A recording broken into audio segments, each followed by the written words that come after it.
രാജ്മോഹൻ ഉണ്ണിത്താൻ എന്ന കോൺഗ്രസ് നേതാവിനെ ആരും പഠിപ്പിക്കേണ്ട. അദ്ദേഹം ഇപ്പോൾ കാസർഗോഡ് MP-യാണ്, UDFിൻ്റെ MP-യാണ്. വലിയ ചരിത്രമുണ്ട് അദ്ദേഹത്തിന്. അദ്ദേഹത്തിൻ്റെ വിഖ്യാതമായ പ്രസംഗമുണ്ട്.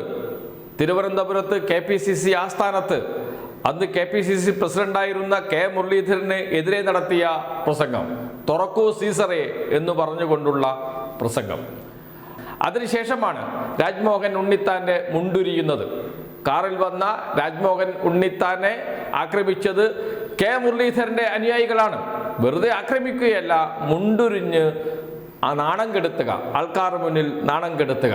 അതും നടന്നു തിരുവനന്തപുരത്ത് തന്നെ. അങ്ങനെ പണി കൊടുത്തും കൊണ്ടുമൊക്കെയാണ് രാജ്മോഹൻ ഉണ്ണിത്താൻ നേതാവായത്.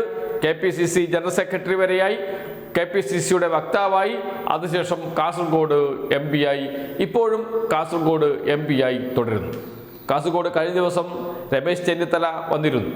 രമേശ് ചെന്നിത്തലയും രാജ്മോഹൻ ഉണ്ണിത്താനും സംയുക്തമായി നടത്തിയ വാർത്താ സമ്മേളനം, തൂഫാനുമായി ബന്ധപ്പെട്ട കാര്യങ്ങളാണ് രമേശ് ചെന്നിത്തല വിശദീകരിച്ചത്. അപ്പോൾ സ്വാഭാവികമായും കാസർഗോഡ് വെച്ച് വാർത്താ സമ്മേളനം നടക്കുമ്പോൾ ചോദ്യം വരും. അത് മറ്റൊന്നുമല്ല, EVM ഹാക്കിങ്ങിനെ കുറിച്ചാണ്.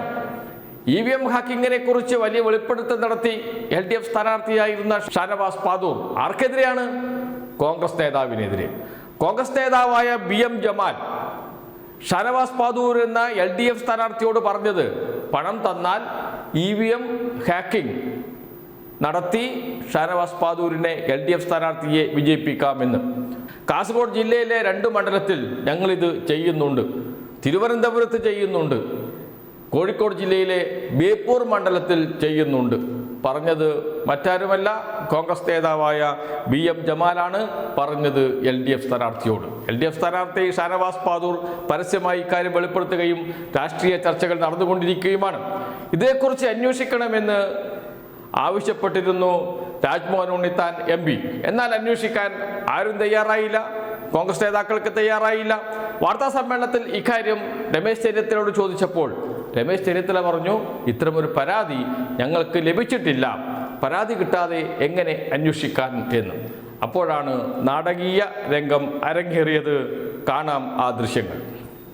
അങ്ങനെയൊന്നും ഇല്ല എന്നാണ് എന്നോട് UDF ചെയർമാൻ ഗോവിന്ദൻ നായർ എന്നോട് പറഞ്ഞത്. അങ്ങനെ അവിടെ ഒരു ചർച്ചയും ഇതുമായി ബന്ധപ്പെട്ടുണ്ടായില്ല. ആരെങ്കിലും പറഞ്ഞു കാണുമായിരിക്കും, പക്ഷെ അതൊന്നും എൻ്റെ ശ്രദ്ധയിൽ വരാത്തൊരു കാര്യമാണ്.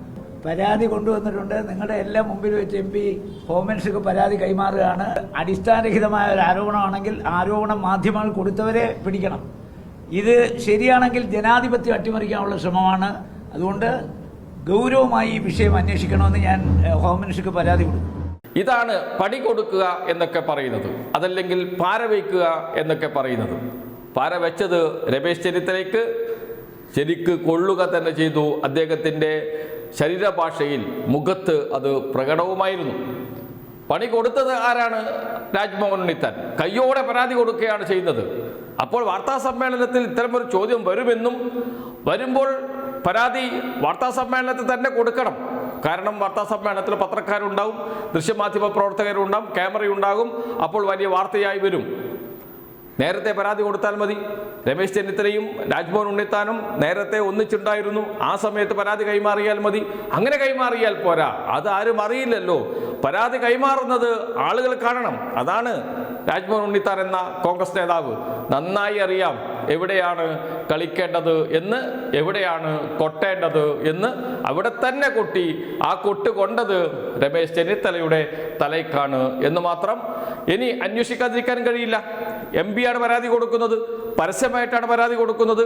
ആ പരാതി അന്വേഷിക്കാതിരിക്കാൻ ആഭ്യന്തരമന്ത്രിക്ക് കഴിയില്ല. സ്വാഭാവികമായും അന്വേഷണം വരും. അന്വേഷണം വന്നാൽ കോൺഗ്രസ് നേതാക്കളെ ചോദ്യം ചെയ്യേണ്ടി വരും. രാജ്മോഹൻ ഉണ്ണിത്താനിൽ നിന്ന് മൊഴിയെടുക്കേണ്ടി വരും.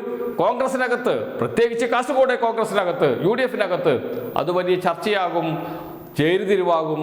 അതുകൊണ്ട് അന്വേഷണം മുന്നോട്ട് ശരിയായ രീതിയിൽ മുന്നോട്ട് കൊണ്ടുപോകുമോ കേരളത്തിലെ പോലീസ്, UDF, കോൺഗ്രസ്, രമേശ് ചെന്നിത്തല?